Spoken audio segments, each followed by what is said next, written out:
Hipacondríaca apresenta Surra de Lúpulo. Oi pessoal, bom dia, boa tarde, boa noite! Eu sou Ludmilla, mais conhecida no Instagram como Hipacondríaca, e hoje é o 5º episódio da nossa série Cada Cerveja é uma História. E hoje nós vamos falar da cervejaria mais antiga do mundo. Alô, Lloyd, Henrique Boaventura aqui e finalmente estamos no chão que eu conheço. Todo o francês que o Gabriel gastou, eu vou gastar meu alemão hoje gaguejando. Alô, salve, salve! Então aqui mais uma ressalva de que hoje, da minha parte, haverá um assassínio de língua estrangeira, mas eu já deixo a pergunta no ar aqui para começar com polêmica. Será mesmo que essa é a cervejaria mais antiga do mundo? Ah, puta que pariu. Tchan, tchan, tchan. É uma topeira, né? Alguma coisa assim. É uma topeira, sei lá, num programa japonês, eu acho que é. Exato. Por que não tem vídeo nesse programa pra ver essa interpretação do Gabriel?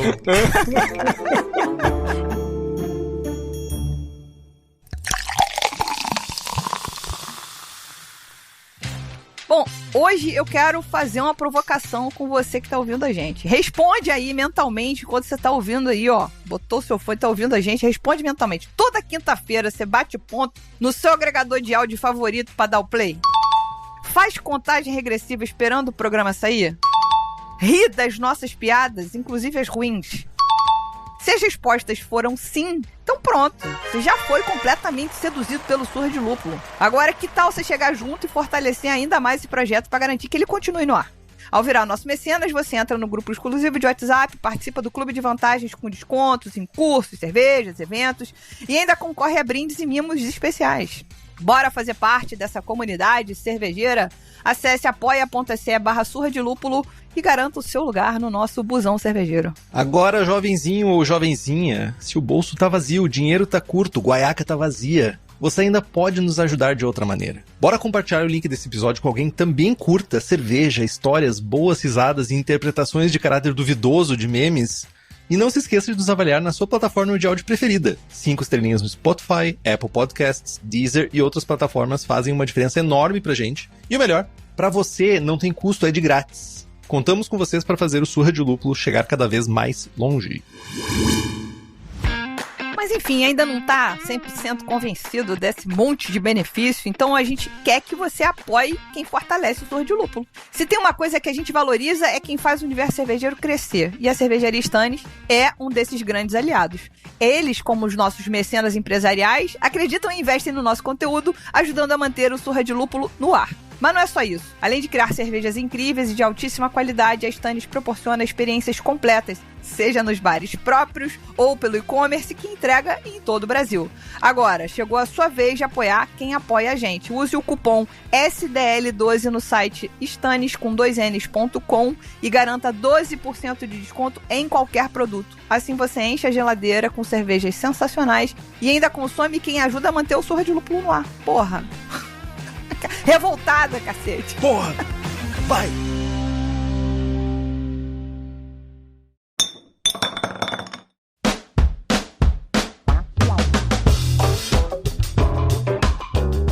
Bom, meus amigos, sem mais enrolações, sem mais embromações, a gente tá aqui pra falar da... Já vou gastar agora, hein? Weihenstephaner? Tá certo? Tá errado? Eu repito assim, tá bom? Alemão, como qualquer idioma, depende de onde tu tá. É isso aí. Weihenstephaner, Weihenstephaner, tem várias pronúncias. Então tá bom, vamos lá. Weihenstephaner, tradição milenar, fama mundial e polêmicas cervejeiras. A cervejaria mais antiga do mundo, ou não, de acordo com o Gabriel, carrega séculos de história, prestígio e, claro, controvérsias. Bora com a gente mergulhar nos primórdios, na reputação e nos bastidores dessas polêmicas da gigante alemã. Eu vou pegar meu bolinho com café, porque agora o papo é longo. Gabriel, por favor, pega na nossa mãozinha. Já deu aí o caminho pra palestra, né? Eu também aqui vou adotar uma pronúncia padrão, que agora com a liberdade que o Henrique nos deu. Se tá certo ou tá errado, o importante é que o ouvinte nos entenda, né? E já começando com essa polêmica de cervejaria mais antiga do mundo. Primeiro, dizer que nós estamos aqui numa cerveja que tem uma história de fato milenária. A gente vai estar falando de períodos que são bem anteriores ao 19, diferentemente das outras cervejarias que a gente contemplou até aqui. O que é bastante legal, né? Os marcos que a gente vai referenciar aqui não são os mesmos e a gente vai poder falar de outras questões históricas com a trajetória da Weihenstephan. Melhorou por aí? Mais ou menos? Nice. Então, ó, o Henrique está dando um belo de um ok aqui pra mim. Milenar. Milenar porque a cervejaria estabelece como seu ano de, não fundação, mas de início de atividades produtoras cervejeiras com o intuito comercial, no ano de 1040. Ou seja, faz tempo pra caralho. No caso, no ano de 1040, a abadia, monastério, mosteiro, seja lá o que você prefira chamar, ganhou uma licença, supostamente, do bispo da arquidiocese lá de Munique e Freising, que é mais ou menos nessa região da Baviera, onde ela se localiza, para fabricar e vender suas cervejas, né?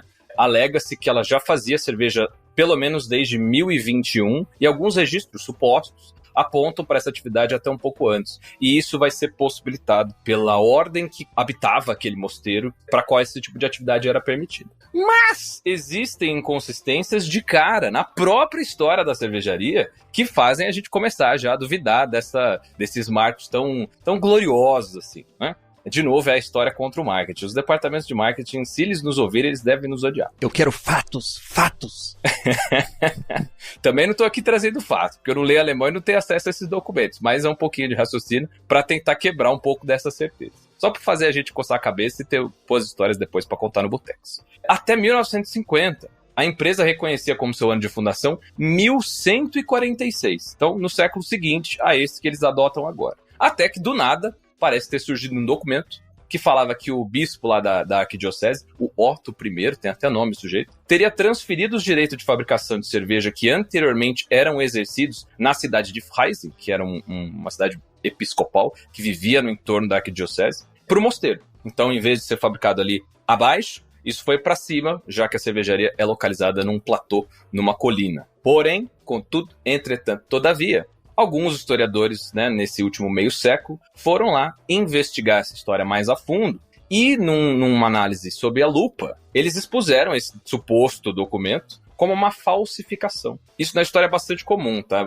Por isso que o exame documental, além de você pensar sobre o que ele diz, quem o produziu, o contato material é bastante importante. Tem um conhecido meu em Portugal, um colega que eu respeito bastante, que foi orientando de uma outra professora também da Universidade de Lisboa, que eles estão desbancando mitos persistentes da tal doçaria conventual. Eles estão defendendo que um documento que foi basilar para esse mito da excepcionalidade da doçaria conventual portuguesa é uma falsificação do século XIX, quiçá do século XX. Aquela do ovo, do excesso de ovo, e que isso gerou... O excesso de ovo é um marco da doçaria portuguesa no geral. O que ele discute não é se os portugueses faziam muitos doces bem, mas é a questão de se dentro do convento essa doçaria era excepcional por ser secreta, alguma coisa assim. Porque esse documento dá a entender isso. Mas na verdade não, é uma falsificação que meio que modulou interpretações de outros documentos, de outros receituários, de outras listas de compras, de outros mosteiros, e acabou virando essa coisa que é quase, sei lá, falar que a feijoada surgiu dentro da senzala, ou que a pinga foi uma invenção casual durante a produção de cana desde o século XVI. Enfim, mitos assim. Esses historiadores, voltando aqui para a questão da Weihenstephan, pegaram esse documento, colocaram ele debaixo de uma lupa e detectaram que ele era uma falsificação, e uma falsificação não muito boa, diga-se de passagem, do século XVII. Tem até uma declaração de um historiador, o Jörg Spengler. Jörg, é isso? Henrique, meu caro germanófono. Puta que pariu. Olha, ele tá xingando você direto aí. Jörg. O O com umlau, ele tem som de Jörg. Jörg. Jörg Spengler vai dizer o seguinte: a única evidência definitiva de uma cervejaria em Weihenstephan é a menção de um certificado de confirmação do Kurfürst Ferdinand Maria em 1675. Kurfürst, que era o eleitor, era um título político, nobiliárquico, dentro da arquitetura administrativa, política, enfim, do Sacro Império Romano Germânico. Era como se fosse um príncipe dentro de um principado que faz parte de uma organização política maior. Um vice-rei, né, como já se operou também no Império Português. É o único documento que faz menção à produção de cerveja em Weihenstephan. ao longo de toda a sua história. O único não, o mais antigo que se conhece. Quer dizer que só começou a se produzir cerveja lá no século XVII? Não, mas isso só evidencia a falta de registros dos 600 anos anteriores que supostamente esse mosteiro produzia cerveja de uma forma comercial e que dá essa robustez a essa reputação de cervejaria mais antiga que tem quase 1 milênio de operação. Enfim, os registros que a gente tem é esse, que colocam em dúvida. Mas a corda puxa para o lado da certeza também, de acordo com a cervejaria, porque há um suposto documento que vai dizer que ali nas imediações haveria um jardim de lúpulos, uma plantaçãozinha, desde 768. 768, sendo que o mosteiro foi fundado em 725. Ou seja, a produção comercial dataria de 1040, mas faz cerveja lá desde sempre. 725, inclusive, ele foi fundado, como a gente tem um pouco mais de segurança dessa informação, porque ele foi fundado pelo Corbiniano, que depois virou santo dentro da igreja. Ele era um missionário de origem franca, de uma região e de uma cultura que depois vai evoluir porque a gente entende como francês. Ele era também devoto de São Pedro, ele era um ermitão, um peregrino. Pelo fato de ser devoto de São Pedro, que é considerado o primeiro papa da Igreja Católica, ele fez uma peregrinação até Roma. Não sabe muito como, mas ele conseguiu uma audiência com o Papa Gregório II. E ele foi incumbido, ele foi investido como bispo e incumbido de levar uma missão evangelizadora para a Baviera, digamos assim, para converter os bárbaros bávaros. É mais ou menos nessa época, o que o levou para a região, onde em 725 ele construiu uma igreja que foi dedicada justamente a Santo Estevão. E daí o nome, Weihenstephan, quer dizer consagrada a Estevão. Gente, rapidinho. Um minutinho aqui, gente. Esse programa é homenagem ao Estevão. Esteja onde ele estiver. Caramba! Não, porra, Henrique, caralho. Não, é sensacional isso, não? Eu achei. Fortuito. E tem uma coisa interessante também, só tentando linkar, fazer esse link, por mais que os registros da cervejaria, quando a gente fala de cerveja, são mais recentes, o fato de existir uma cervejaria desde 725 não é uma prova disso, mas era sabido que produção de bebidas era clássico, era parte inclusive, da alimentação dos monges, ou seja lá qual é a entidade que frequenta esse mosteiro, mas eu acho que é monges. Mas no final das contas era uma coisa meio que natural existir, mas só não ter a comprovação mesmo, Ou comercialização, melhor dizendo.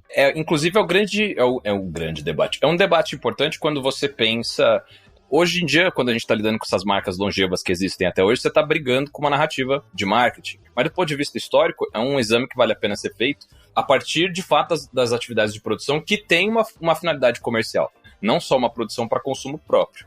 O exame que se faz, por exemplo, da cervejaria no Brasil holandesa, aqui, no século XVII, ela produzia para vender, de fato, naquela colônia, naquela ocupação no Nordeste, ou ela foi uma cervejaria capitalizada, permitida, patrocinada pela Organização da Companhia das Índias Ocidentais, com permissão dos Estados Gerais, para suprir cerveja para as tropas dos exércitos, e não necessariamente com um perfil comercial. Aí é uma discussão que eu acho super válida para o caso do Brasil, que também deve ser feita para outros contextos, mas aqui o ponto também é bater de frente com essa narrativa de marketing, mas não desmerecer a longevidade da atuação do mosteiro. Porra, fazer cerveja há 1 milênio. Pois é. Como é que tu vai desmerecer alguém que faz cerveja há 1 milênio? E pegando também nessa questão de como isso é bastante provável, ele era um mosteiro beneditino, e as regras beneditinas permitem, elas incentivam, inclusive, o trabalho de devoção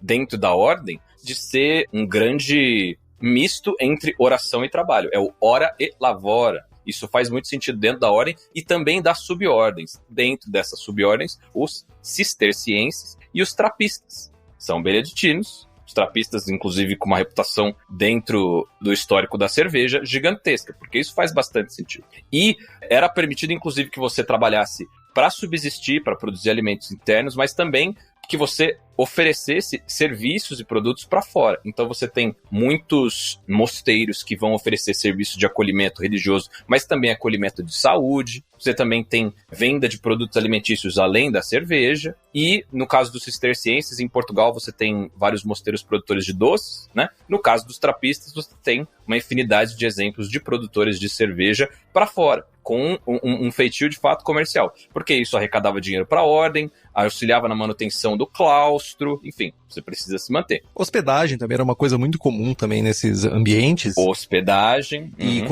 só para tentar trazer aqui para o mundo da cerveja, se a gente pega, por exemplo, Westvleteren, por exemplo, que fica na Bélgica, quase na fronteira com a França. Lá, quando tu vai comprar dentro do mosteiro mesmo, que tem um caminhozinho que tu entra de carro pra comprar, tu vai ter cerveja, tu vai ter mel, tu vai ter pão, tu vai ter geleia, tu vai ter queijos, tu vai ter uma variedade de coisas que são produzidas dentro do mosteiro, ou pelo menos minimamente produzidas dentro do mosteiro, e vão ser vendidas pro público que passar ali e quiser comprar. É um negócio anunciado como se fosse um supermercado? Não. É literalmente uma mesinha com um monte de coisa em cima. O que tu quer? Ah, eu quero cerveja. Beleza. O que mais tu quer? É isso. Dá dinheiro e eu te dou produtos. Já tem até NFT e Bitcoin pra vender. Imagina. Tokenzinho que você vai lá, o NFT do mosteirinho.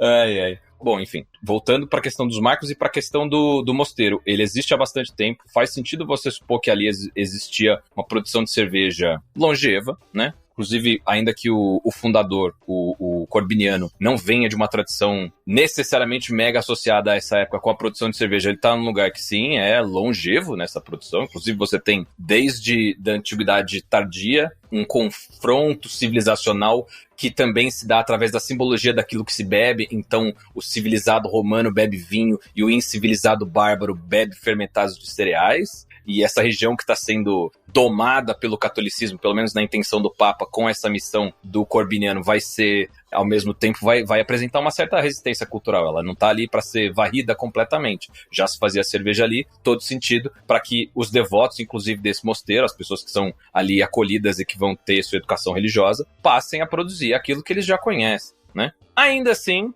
para fins de marketing, para fins de marcos históricos, 1040 é uma grande interrogação. Você não tem nada que comprove isso do ponto de vista histórico. Só que também você tem uma narrativa difícil de bater de frente, porque ela não é só do marketing. Porque existem agentes estatais, e isso vai ser um ponto mais interessante já na nossa conversa, que batem o pé, que insistem nisso, que insistem em registros imortalizados, isso é uma palavra que eles usam, em vestígios de material, em ruína, que, de novo, faz alusão ao mosteiro ser antigo, mas não necessariamente da atividade cervejeira no mosteiro ter essa datação, essa atividade comercial, no caso, que é isso que a gente está discutindo aqui. Então, isso deixa as coisas bastante nebulosas, e no fim das contas, a cerveja mete no peito esse rótulo de a mais antiga no mundo.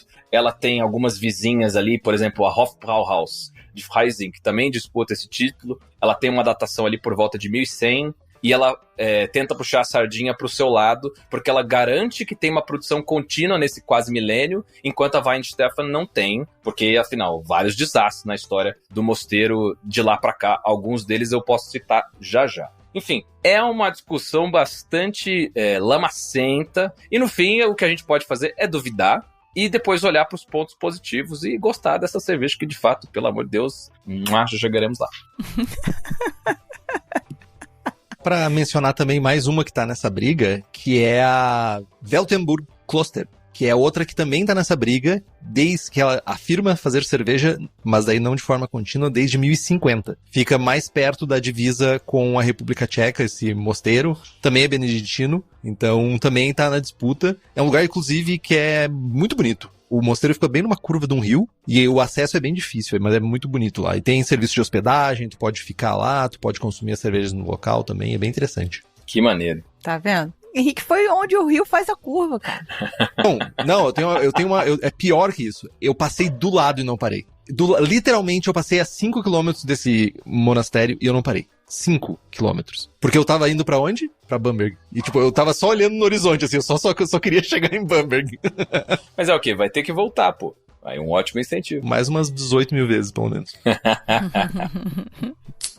Só pra gente fechar cronologicamente, porque a gente tá voltando bastante lá atrás, mas é um milênio de história com muitas lacunas, né? Muitas lacunas porque o registro de uma instituição como essa, ele é lacunar necessariamente, né? Ele constrói documentos que dizem alguns tipos de informação, outros que não, né? Você, por exemplo, não vai ter carta necessariamente de pessoas enclausuradas, mas você tem livros de contas, de despesas, essas coisas. Então as informações que você pode depender são diferentes. Mas também foi um local que passou por muito perrengue.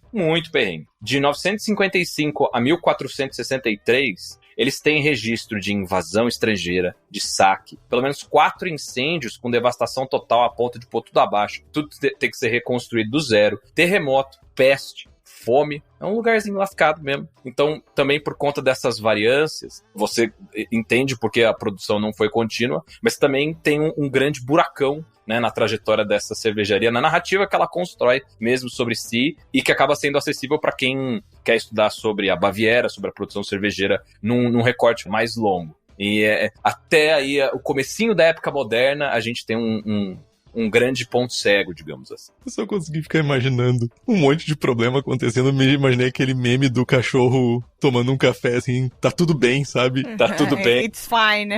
E um monge fazendo cerveja e atrás tudo pegando fogo e tá tudo bem. Ai, gente, muito bom, muito bom.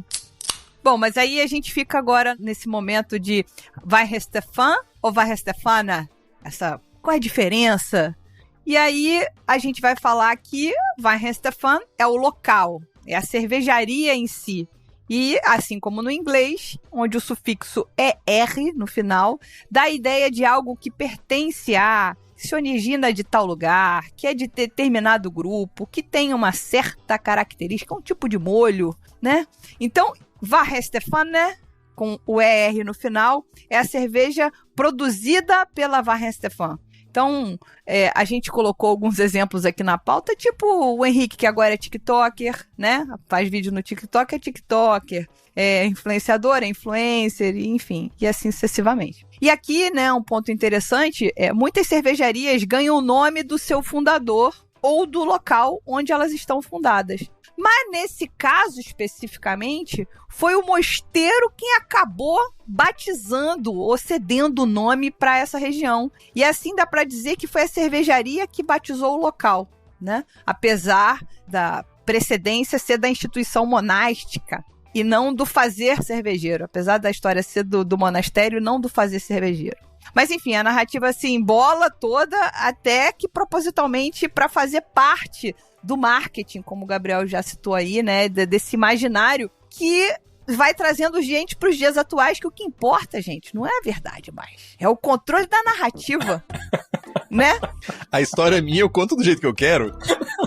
Exatamente, então o que importa não é mais a verdade, o documento foi forjado lá atrás, entendeu? Documento é meu, eu forjo. Ué, documento é meu. Exatamente. Alguém pegou um documento, pegou uma folhinha novinha, um pergaminho novinho, amassou. Um pergaminho. Pegou um papiro. Exato. Pegou uma pedra, foi esculpir de novo. Enfim. Então, gente, é isso. A história é minha, eu conto do jeito que eu quiser. E é assim que a gente tá nessa pegada agora, nessa toada agora, né?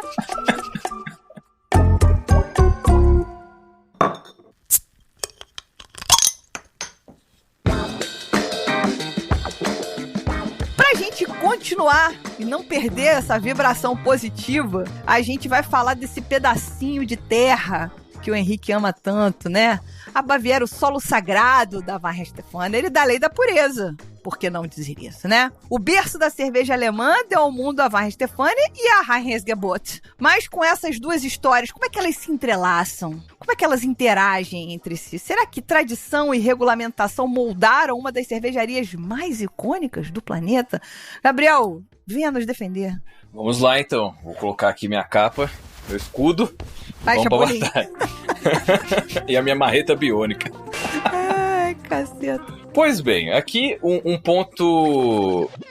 O legal de falar de história é que você pode puxar fios. Então aqui, por sorte nossa, uma encruzilhada muito fortuita para falar da Reinheitsgebot, que é um marco na história cervejeira como um todo. E por que não, ela foi vizinhaça da Weihenstephan. E as coisas se influenciaram mutuamente, digamos assim. Então, a Reinheitsgebot é a lei da pureza da cerveja, a famosa. Foi promulgada em 23 de abril de 1516, portanto, no comecinho do século XVI, pelo tal Duque Guilherme IV da Baviera. Então, uma lei que vem ali da cabeça administrativa daquele território que é meio principado, dentro de uma lógica de governança do Sacro Império que é um pouco maior, que também tá lidando com questões próprias do seu próprio território, né? Um território notoriamente cervejeiro já. O que essa lei diz? ela delimita os ingredientes específicos para a elaboração de cerveja. Então, água, malte e lúpulo. Isso numa época em que não havia o conhecimento microbiológico que foi, né, apurado, desenvolvido no século XIX, sobretudo por Louis Pasteur, para você considerar as leveduras como agentes transformadores tão importantes a ponto de serem considerados também como ingredientes dessa tríade, né? Só que era uma lei que também previa uma taxação específica desses insumos. Na verdade, existe uma discussão que, em vez de glorificá-la como um interesse em prol da qualidade dos produtos que eram feitos na Baviera e ela, na verdade, foi uma lei pensada com a saúde financeira daquele território em mente. Então, você não para prevenir evasão fiscal, para prevenir que pessoas substituíssem esses ingredientes que têm, digamos, uma carga tributária prevista e que acaba incidindo na cadeia de distribuição, para a pessoa evitar de pagar imposto e trocar ingrediente na hora de produzir uma cerveja para diminuir custo de produção, essas coisas. Eu acho que é uma discussão válida de se ter, mas o importante é reconhecer também que ela teve um impacto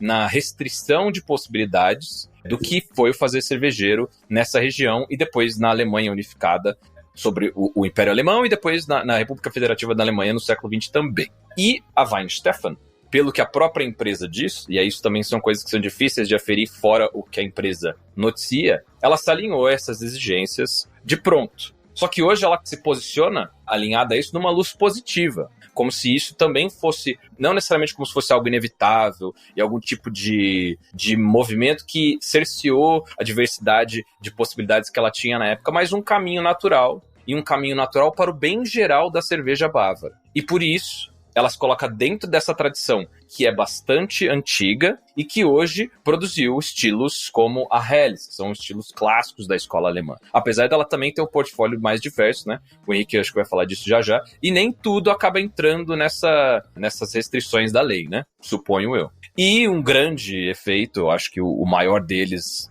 especialmente no nosso tempo, é que o quarteto, não mais a tríade, mas o quarteto água, malte, lúpulo e levedura, acabou ganhando também por uma reputação, né, a longevidade desse decreto, que ainda que numa região bastante restrita, ele ainda vale, de certa maneira, não tenho certeza sobre onde, mas ele ainda vale em certa medida. Isso virou ganhou essa aura de sinônimo de qualidade desejável, isso no mercado, no marketing contemporâneos. Não à toa você tem puro malte como um rótulo que tem essa carga valorativa de algo bom, né, de algo superior, e que remonta a Reinheitsgebot, ao século XVI, que estava ali coladinho com a Weihenstephan. Só dando umas contribuições, se alguém quiser saber mais especificamente sobre vários desdobramentos sobre a Reinheitsgebot, episódio 113 do Braçagem Forte a gente desmembrou bastante, inclusive quebrando alguns desses mitos.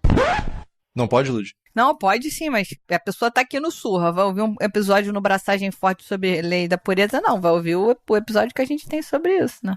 Ah, entendi.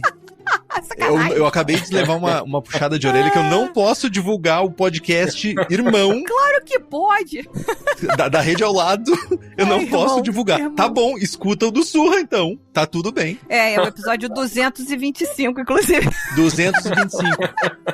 E o 113 do Braçagem Forte. Então, eu ia falar isso. Houve o 113 do Braçagem Forte, depois houve o 225 do Surra, e aí você fica com a informação completa. É isso. E aí depois você reescuta esse aqui, porque aí tudo vai ficar mais claro. Exatamente. Aqui é só a gente tá compilando os dados. 113 do Braçagem Forte. Então, Reinheitsgebot nunca foi uma unanimidade na Alemanha, nunca foi. É sempre uma questão da Baviera. E principalmente, tu trouxe, né, Gabriel, sobre algumas regiões, ela sofreu muitas alterações ao longo do tempo e ainda existe algum tipo de aderência à Biergesetz, que é a lei da cerveja agora, né? Não da pureza alemã. A Biergesetz, ela é a nova, entre aspas, Reinheitsgebot, mas ela já é muito mais permissiva, muito mais ampla, né? E uma coisa que eu achei legal que tu trouxe também é que as pessoas sempre atribuem a limitação, né? Tipo, tu tá limitado a usar ingredientes. Logo, a escola alemã é uma escola limitada. Na verdade, não. Uhum. Mesmo com somente esses ingredientes, conseguiram fazer estilos tão diferentes quanto uma Munich Dunkel e uma Munich Helles e uma German Pils e outras cervejas mais que a gente não precisa, se a gente for ficar nas mais mainstream, mas tem outros estilos 1000 que são muito mais diferentes do que realmente o que a gente tá acostumado no mercado. 113 do Passagem Forte. Aí de alguém que falar que a escola alemã é boring. Ai, na frente do Henrique, então. Na minha cara ainda eu duvido. Risco no chão aqui. Não aguenta 10 minutos de porrada comigo, moro? E aí, vai encarar? Pelo amor de Deus, Brasil. Mas nunca jamais falará isso. Jamais. Aí, episódio 225 é o bom pra você ouvir mesmo, tá? Existem as favoritas, mas aqui todo mundo é infiel, né? Todo mundo aprecia a riqueza do universo cervejeiro. Exato. Justamente por isso, né? Totalmente. E aí, a gente vai adentrar naquele assunto que o Gabriel deu um teaser lá em cima, sobre agentes estatais. E aí, enquanto aqui no Brasil a gente só pensa, a gente não, né? Mas enfim, uma rema de pessoas só pensa em privatização, lá na Bavária era diferente, né? Então, de Mosteiro a uma estatal. Como é que essa cervejaria virou um símbolo da Baviera, né? Então a gente vai entender a partir de agora o que essas guerras de soluções, esses agentes estatais têm a ver com a cervejaria que fala que é mais antiga, mas é marketing, a gente não tem como comprovar. Então, de monastério autônomo à cervejaria oficial da Baviera, a Weinstefania Stefania passou por uma transformação que certamente moldou a sua identidade até hoje. E aí, Gabriel, dá esse molho, dá esse malte defumado que o Henrique ama tanto pra gente aqui entender. Pode deixar. Moldou, cara, e moldou de uma forma muito surpreendente. Você vai lendo sobre, especialmente os últimos 200 anos, os últimos 180, vai. Fiquei espantado com... Não é necessariamente aquela envergadura comercial que eu falo, vez ou outra aqui, mas... Cara, você olha pro tanto de empreendimentos que tem ali, pro tanto de iniciativas que tem sob o mesmo teto por conta dessa estatização, chegaremos lá com mais detalhes, eu pelo menos fiquei bastante surpreso e pensei, putz, que maravilhoso seria se tivéssemos algo parecido no Brasil. Por quê? Bom, até o século XIX, o monastério seguiu autônomo, né? Seguiu lá enclausurando monges beneditinos, tocando suas operações de renda, né, fazendo cerveja, vendendo cerveja, rezando bastante, acolhendo pessoas, tal. E até esse momento, né, o comecinho, primeira década do século XIX, a Baviera ainda era um território do Sacro Império Romano Germânico também, né? Ainda era naquele esquema do Kurfürst, né? Ainda ela fazia parte desse quase principado, cuja cabeça era um eleitor, dentro dessa organização quase imperial, aliás, imperial de fato, e maior. O que acontece no começo do século XIX, na Europa Central? Napoleão Bonaparte, o rapaz vinha ali matando todo mundo, aquela coisa maluca, e a reverberação da ascensão napoleônica, ela foi bastante... O epicentro, né, e as consequências, eles foram sentidos em bastantes lugares, inclusive fora da Europa. O Brasil, 1808, tá ligado diretamente ao espalhamento da fronteira, pelo menos militar, da França com o Napoleão. Enfim, esse momento, ele também acabou vendo a dissolução do mosteiro, porque você tem uma reorganização política, a Baviera depois, de fato, vai virar reino, vai ser anexada a um outro arranjo político, não se tem muitos detalhes, mas o mosteiro, ele basicamente acaba. E ele, inclusive, vem abaixo. Talvez tenha um pouquinho da propagação também do Napoleão, com essa visão de o Estado sou eu, e também a dissolução de várias igrejas pelo caminho, né? Eu não sei até que ponto, e a Baviera ela tem a questão curiosa, se você for pensar nesses estados germânicos, que ela é predominantemente católica há bastante tempo, e em tese o Estado francês tem uma ligação mais amistosa com a igreja do que, por exemplo, sei lá, outro estado. Só que o que a gente sabe é que houve essa dissolução do mosteiro, inclusive a estrutura original, o mais longeva possível naquele momento, veio abaixo. Só que o que ficou foi a Operação Cervejeira. E ela foi aglutinada pelo Estado bávaro, né? Pelo que era a estrutura administrativa da Baviera. O Estado, a organização como Estado, a gente pode problematizar isso, mas ela foi estatizada, basicamente, né? E lembrando aqui, né, um ponto importante, a Alemanha, na verdade, ela não era um Estado unificado, né? Tô falando de Sacro Império, falando de avanço napoleônico. A Alemanha só vai virar uma coisa um pouco mais coesa no final do século XIX e uma república federativa só no século XX. Então a gente está tendo sim que ver aqui esse território como algo mais autônomo de certa medida, e por isso essa ligação mais forte até hoje com o Estado da Baviera mais do que o governo alemão. Isso também pensando aqui no século XIX, essas grandes nações que se acabam unificando, entre elas a Alemanha e a Itália, isso é bastante importante. E aí, por isso que a gente tem essa questão dos agentes estatais dentro da cervejaria. Porque agora você tem essa infraestrutura, ela está sob a organização do Estado, e aí ele vai fazer o que com isso? Por quase meio século ela fica meio ociosa, não necessariamente, mas né, você não tem grandes eventos, acontecimentos em relação a isso, mas em 1852, lembrando que foi em 1803 que o monastério foi dissolvido, em 1852, a Escola Central de Agricultura da Baviera foi transferida de... Oi, Rico, meu amigo, dá uma ajuda com esse nome aqui. Oberschleißheim. Oberschleißheim. É isso aí, é o que ele disse. Para Weihenstephan, essa transferência colocou uma instituição de formação aos pés de uma infraestrutura que poderia ser utilizada para outros fins. Então, pensando em escola de agricultura, mas não era uma escola que só ensinava a plantar, né? Não é aquela coisa de, em vez de dar o peixe, por que não ensinar a pescar? Quando você pensava em agricultura e indústria no século XIX, você geralmente pensava em coisas que eram muito mais aproximadas do que hoje. Hoje a gente pensa no agro, é um agro que produz soja, produz carne, coisas para exportação que estão muito distantes quando você pensa numa indústria, né? Não vou nem citar indústria de ponto, mas uma indústria clássica, que, por exemplo, a indústria automobilística, que também está mal das pernas. Você hoje concebe uma distância muito maior entre essas coisas do que, de fato, no século XIX. E aqui você via uma produção agrícola de um insumo essencial para uma indústria também essencial como a cervejeira. Daí que não tardou para que essas coisas começassem a ficar cada vez mais germinadas sob essa instituição de ensino. Então, em 1895, né, 4 décadas depois, mas através de um processo paulatino, a Escola Central de Agricultura foi elevada à academia. Então, essa instituição vai virar quase uma coisa de ensino superior, de fato.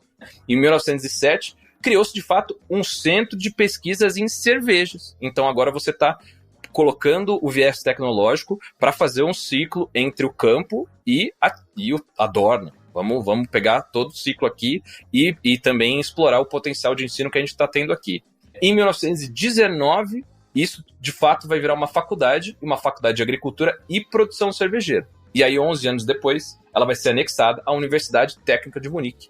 O que ela é até hoje, inclusive hoje, é um campus universitário com 2 cervejarias para fins diferentes. E esses fins vão da pesquisa e da formação até a produção comercial, porque ela ainda assim também é uma empresa, ainda que estatal. A TUM, TUM, que é a Faculdade Técnica de Munique, é uma das, eu diria, a mais importante faculdade ou universidade, ou não sei como é que, acho que seria universidade, do meio cervejeiro. Uhum. O nível que é elevado, a graduação de uma pessoa como mestre, é uma das únicas instituições que forma literalmente uma pessoa mestre cervejeira. A role, o papel de mestre cervejeiro é formado por pouquíssimas instituições no mundo. Tem gente que se chama disso, mas de novo, né? O papel é meu, eu chamo do jeito que eu quiser. Mas a TUM é uma das únicas que forma. E vocês não têm noção do quão complexo e difícil é tu se formar como mestre cervejeiro na TUM. Eu já conversei com... Como é que é o nome do cervejeiro da Dama? Da Dama Beer? Eu conheço o Marcos Draper. Marcos Draper. Ele é formado na TUM. Caraca! Pra vocês terem ideia. E, tipo, a última prova é um bagulho mais bizarro. É desde tu tem que fazer no papel, eles te dão uma análise do malte. Análise do malte não, análise da cevada. Tu tem que fazer o processo de malteação, tu tem que fazer a análise da água, tu tem que fazer o processo de produção da cerveja e dizer como é que a cerveja vai ser no fim. Tudo na mão. Que loucura, Brasil. Tudo na mão. Ele pega o chat GPT... Brincadeira. Imagina, tá andando com um caderninho, botando um ábaco em cima da mesa pra poder fazer os cálculos. É o único lugar que te bacharela como mestre cervejeiro. Um dos únicos. Que loucura, cara. Fiquei até meio pensando nas implicações disso aqui. Mas enfim. Cheguei à conclusão. Não cheguei à conclusão. Cheguei à conclusão que eu não posso parar, porque senão nós não progredimos aqui. É isso, Brasil. Boa. É, isso aí. Tem ainda um último detalhezinho para acrescentar aqui, nessa questão de uma empresa estatal. É uma iniciativa semi-estatal, mas né, aqui nós estamos falando desse dessa mudança de gestão da operação cervejeira do monastério para a Baviera em si. Que em 1921, né, então no meio dessa ascensão da instituição de ensino, que foi de escola para academia, para faculdade, antes um pouco de ser anexada de fato a TUM, ela ganhou de fato o nome que ela tem até hoje, que é a cervejaria do estado da Baviera, Weihenstephan, ou Bayerische Staatsbrauerei Weihenstephan. Mais ou menos aqui o alemão também, mais ou menos? Esse bicho fala todos os idiomas, ele é tipo o peixe, o Babelfish lá do Mosteiro das Galáxias. Ele fala todos os idiomas. Nada como uma tarde, né, ouvindo aqui o Google Tradutor me dando várias colinhas. E também ela é a única empresa estatal da Baviera com permissão de utilização do brasão do estado na própria marca, que dá aquela coisa bastante imponente, bastante bacana. E isso acontece desde 1923 também, dando aí uma longevidade para a identidade da marca em si. Apesar deles terem mudado no meio desse caminho aí, desde 1146 para desde 1040, né? Nós já falamos dessa baguncinha aí. Boa.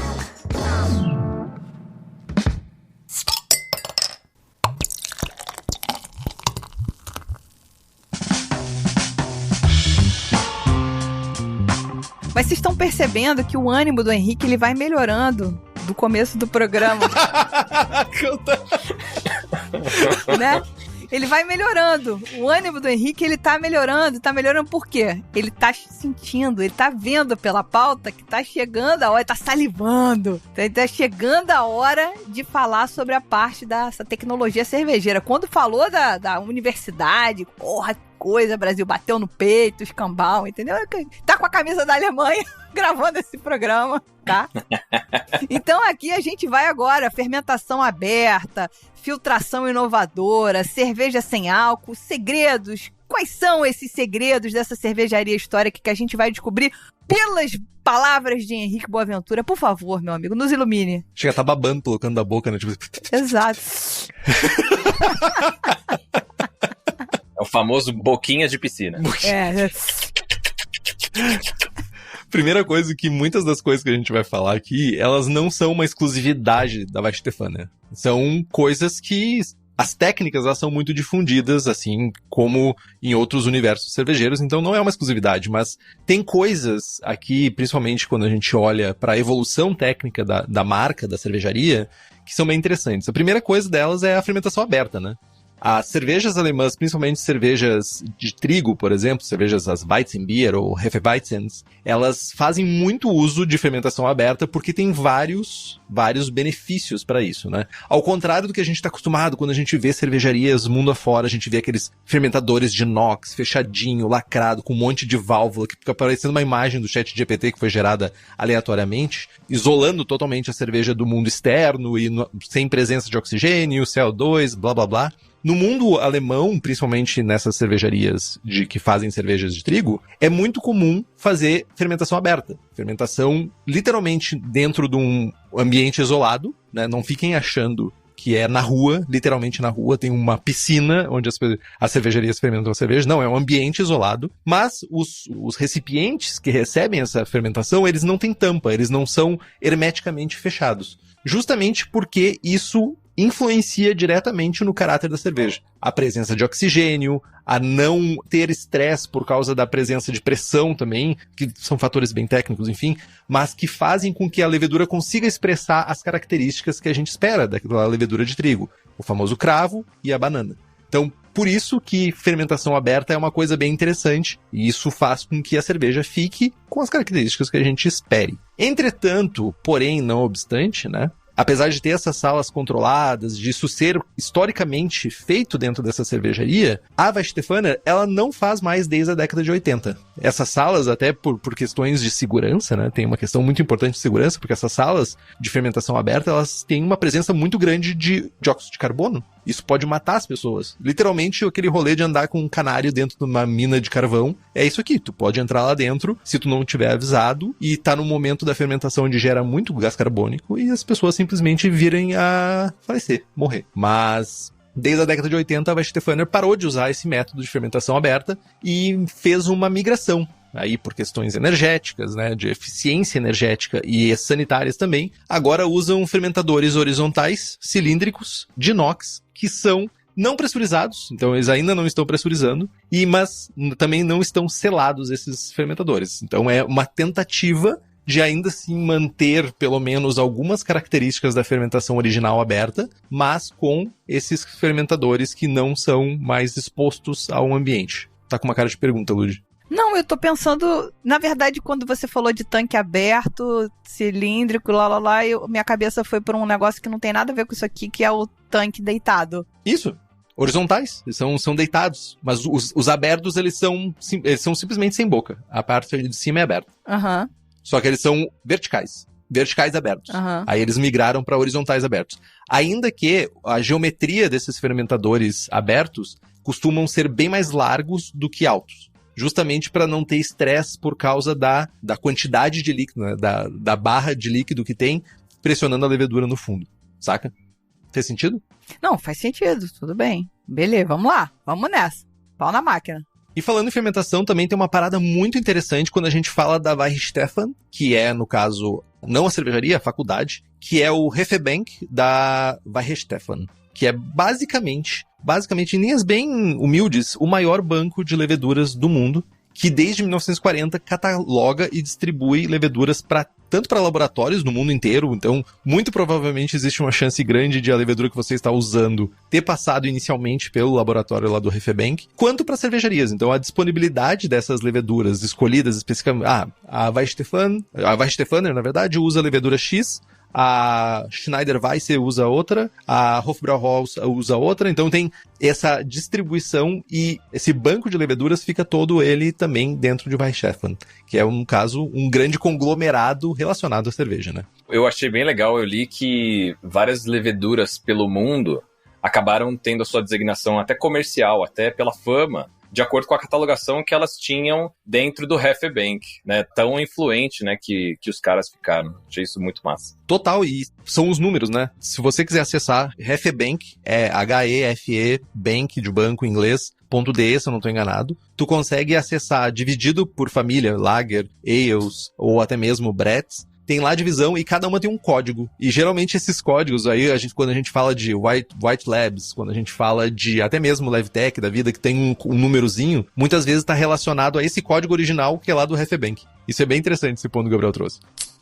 Processo de filtração também é uma coisa bem interessante, porque não somente de cervejas turvas vive a Weihenstephaner, temos também lagers cristalinas, além da própria Crystal Weissbier, que é uma cerveja de trigo cristalina. Olha que coisa, que contradição, né? Mas esse método de filtragem que a gente tem dentro da Weihenstephaner é bem específico, né? Porque, primeiro que é um processo muito moderno, tecnológico e atual, não é muito relacionado a tradições, e é uma combinação de etapas que cada uma delas faz uma coisa específica, sendo que uma delas é uma combinação de fibras de celulose com perlitas, que é tipo um mineral vulcânico, e depois é tratado somente com perlitas, né? E tudo isso, por que eu trago isso? E por que é importante isso? Porque a Weihenstephaner, ela tem um compromisso muito grande com a questão de sustentabilidade. E isso aqui está muito relacionado a não usar adjuntos que, de alguma forma, possam afetar o meio ambiente. Então, por isso que essa substituição de métodos mais tradicionais, terra de atomácia ou outros que não necessariamente são o que ela usou em algum momento, mas que esse método é muito menos agressivo ao ambiente do que os métodos antigos usados dentro da cervejaria.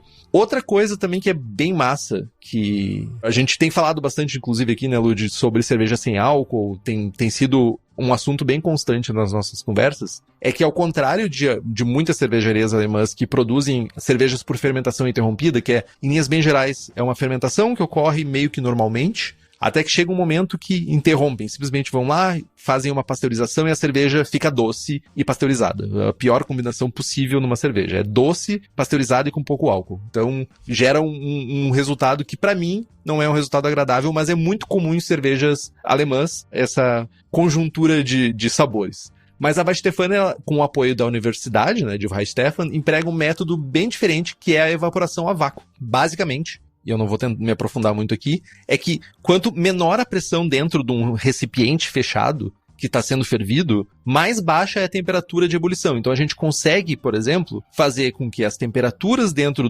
desse grandiosíssimo evaporador de álcool, que tem um nome bonito que vocês falaram, 2 nomes bonitos e eu sou incapaz de reproduzir eles. Dealcoolizador, é isso? Isso. E o outro é deetanolizador, é isso? É desetanalizador, alguma coisa assim. Só pra meter o neologismo pseudocientífico aqui. Ótimo. Desculpa, Gabi, que deve estar se matando agora depois de eu ter falado esses absurdos aqui. Mas enfim, esse processo é uma gigantesca máquina que consegue fazer com que as temperaturas de fervura sejam mais baixas. Consequentemente, tu expõe a cerveja a um estresse térmico menor, tu diminui o impacto do calor na cerveja acabada, terminada, no caso pronta, e tu consegue extrair o álcool da cerveja completamente, gerando uma cerveja com 0% de álcool. Então, isso é bem interessante também nesse mundo da Weihenstephaner, porque leva o quê? Leva a cervejaria a ter, dentro de toda a seleção de cervejas que existem no seu portfólio, a ter muitos exemplares que têm a sua versão com e sem álcool, porque é a mesma cerveja produzida, só que passa por um processo extra ou não.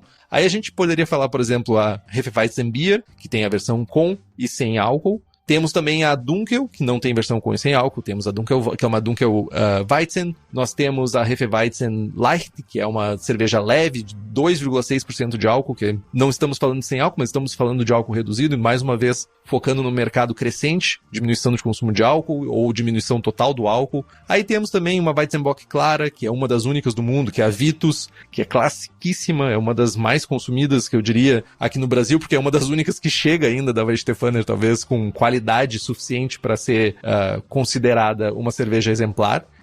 Uma coisa que eu queria falar é que tem a Corbinian. Tu falou de Corbiniano, tem uma homenagem ao Corbiniano, que é a Corbinian, que é uma Doppelbock, que era... Ó, que massa. Então temos uma cerveja também no portfólio homenageando o Corbiniano, que é a Corbinian. E uma coisa que talvez agrade a Lud, que é uma cerveja especial, que é a Braupact, que é de 2024, que é uma colaborativa com a San Bernardos, que ela é uma cerveja feita com o fermento da Weihenstephaner, só que com lúpulos de Hallertau, que é uma região clássica e produtora de lúpulos na Alemanha, juntamente com lúpulos produzidos ao redor da cervejaria de San Bernardos, que é, de novo, bem pertinho de Westvleteren, na fronteira da França. Eu estive nesses campos. E não é grande esses campos, então, foi difícil conseguir esses lúpulos. São campos pequenos. Então é bem interessante a gente ver o quanto... E eu não falei todas as cervejas, porque vocês não merecem ficar ouvindo eu falar 1 milhão de nomes de cerveja, mas tem muitas opções sem álcool também, o que é bom pro mercado, é bom pra cervejaria, não faz isso... torna o ambiente mais diverso para todo mundo que quer consumir. E essa empresa que está sob o guarda-chuva de um estado, que também é um centro de ensino e pesquisa de excelência, e que também presta serviços interessantes como parte da sua missão. Mas que serviços que são eles? Que serviços que eles prestam, Lud? Eu acho que a gente, só para relembrar, já falou aí do mega, ultra, super banco de leveduras aí, mundial, entendeu? Super, ultra, puxa. Exatamente. Eles podiam anunciar assim, né? Totalmente, ia vender muito mais, Brasil. O marketing ia melhorar muito. Hefebank Weihenstephaner, super, ultra, mega, puxa.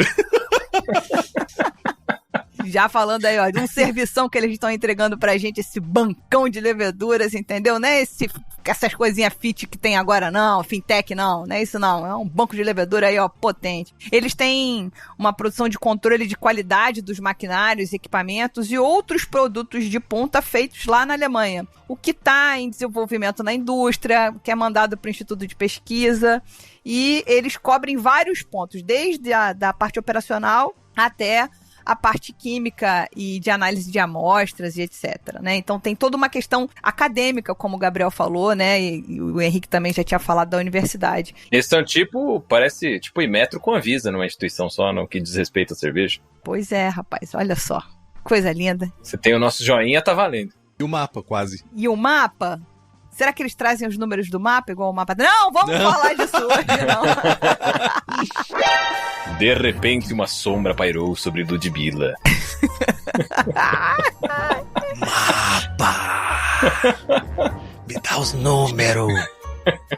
Além disso, vamos voltar para a Baviera. Além disso, eles também prestam consultoria financeira em negócios cervejeiros, algo também altamente necessário no mercado nacional, entendeu? E aí existe um grupo de consultoria em gestão em Weihenstephaner, que o Henrique vai emprestar o alemão dele para falar, porque é um nome que, sinceramente, ele tá inventando palavras, né? Tá totalmente inventando palavras. E esse grupo de consultoria existe desde 1976, E ele tá hoje sob a direção da Deloitte. Então, Henrique, por favor, como é que é o nome desse grupo de consultoria em gestão, Stefania? Unternehmung Beratung. Unternehmung Beratung. Isso é uma palavra só, hein? Isso é uma palavra só. Uma conjuntura de várias palavras, né? Uma somatória de várias palavras, mas o alemão é bonito e assim, né? O alemão, o Hochdeutsch é essa boniteza, né? Não se cria palavras, se junta outras para formar palavras. O cara tem que ter um pulmão de maratonista, porque a cada golfada de ar ele tem que gastar numa palavra só, porque é um trem, né? Com 27 vagões. E parece uma briga. Completamente necessário. Completamente. Aí, só pra gente complementar a informação que o Henrique tinha trazido sobre as cervejas, ele não citou todos os rótulos, como ele disse, vai ter a lista completa dos rótulos lá no nosso blog. Não deixe de ir lá visitar o nosso blog, ler o conteúdo. E a Weihenstephaner vende para mais de 50 países. Tá, Brasil? Então, é banco de leveduras, análise de equipamento, de melhoria tecnológica, não sei o quê, e ainda, conjunção financeira, ou seja, eles estão totalmente prontos para ajudar o mercado financeiro a sair da lama que ele tá. Tão precisado. Sem falar que você pode ir lá, se gradua, de repente no bandejão na hora do almoço tem uma dosezinha de cerveja para abrir o apetite. Deve ter. Né? Tem tudo lá. E além de tudo, é pertinho do aeroporto de Munique. É tipo 5 quilômetros, eu acho, do aeroporto de Munique, eu acho. Dá pra ir correndo. Dá pra ir correndo. Olha o que é a mente da pessoa. Não, dá pra ir. Eu consigo fazer meu treino indo pra Freisig.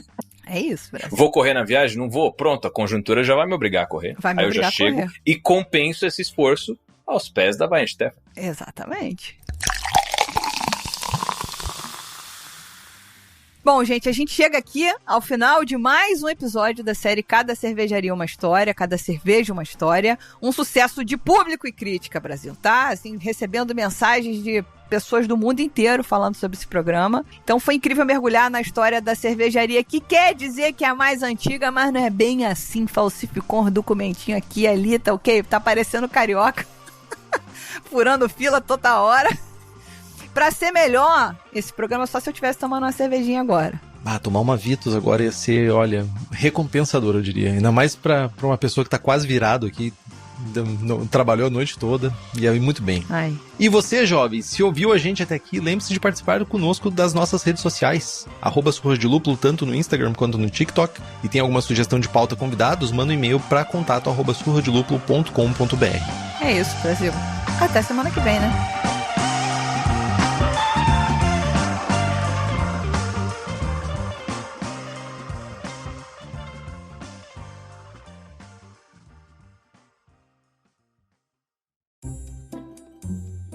Mas melhor foi, o Gabriel levantou a mãozinha, aí o Henrique, cachorro. Caraca, que agressão, cara. É que eu pensei que foi bem na hora que meu cachorro latiu e o Gabriel pensou assim, ele se antenou que ele tem que repetir por causa do cachorro. Não te acho um cachorro. Se eu achasse, seria um cachorro muito charmoso, muito elegante. Que agressivo, Henrique, porra. Do nada, o cara levanta a mão, porra. Levantou a mão, cachorro. Falei, cara, que de gratuito. Sou cachorro, não? Cachorro que não sou cachorro, não? Já viram esse meme, né? Pelo amor de Deus. Do cu Bruce Lee. Vocês já viram? Não me lembro. Fica calmo. Vamos, Rubens, volta daqui. Leia a parte de baixo? Eu acho que o Gabriel podia emprestar pra gente a voz dele, né? Lendo essa parte de baixo. Eu acho que faz bastante sentido essa voz de locutor. Porque com essa voz, Eu faço uma coisa mais estática ou uma coisa mais dinâmica? Porque pode ser, este podcast é produzido pela BAC Produções e Comunicação, ou pode ser... Agora tu vai falar assim. Ou pode ser mais dinâmico, tipo, este podcast é produzido pela BAC Produções e Comunicação, mais alegrinho ou mais... Cid Moreira. Ministério da Saúde adverte. Cid Moreira. Eu acho que cada episódio vai ter que ser uma voz diferente agora. Exato, todo episódio é uma voz diferente, tipo... Cid Moreira, vai. Episódio. Padre Quededo. É fantástico. A sua revista eletrônica semanal com Glória Maria e Zeca Camargo. Mágico mascarado. O mágico mascarado. Eu ainda tenho na casa dos meus pais, ainda tenho a Bíblia narrada pelo Cid Moreira em fascículos que recebia pelo jornal. É muito bizarro. Nossa, cara. É maravilhoso. Eu lembro do final do ano agora que teve os Rapid do Spotify, aí, as coisas que viraram meme, alguém emprestou o celular pra avó, e aí o Cid Moreira veio de top artista, porque ela não parava de ouvir a Bíblia narrada pelo Cid no Spotify. Porra, que maravilhoso, cara. Que genial. Você escutou 200 milhões de horas desse ano do Cid Moreira falando. Que maravilhoso, sensacional. José e Maria, então, andaram no deserto. O Senhor pegou e disse: vai e veja.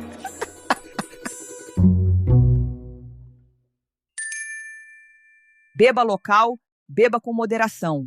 Este podcast é produzido pela BAC Produções e Comunicação e está disponível no Spotify, YouTube ou na sua plataforma de áudio preferida. Na nossa equipe, contamos com a colaboração de Henrique Boaventura, Ludmila Almeida, Gabriel Gurian, Rubens Reis e Anastácia Ottoni.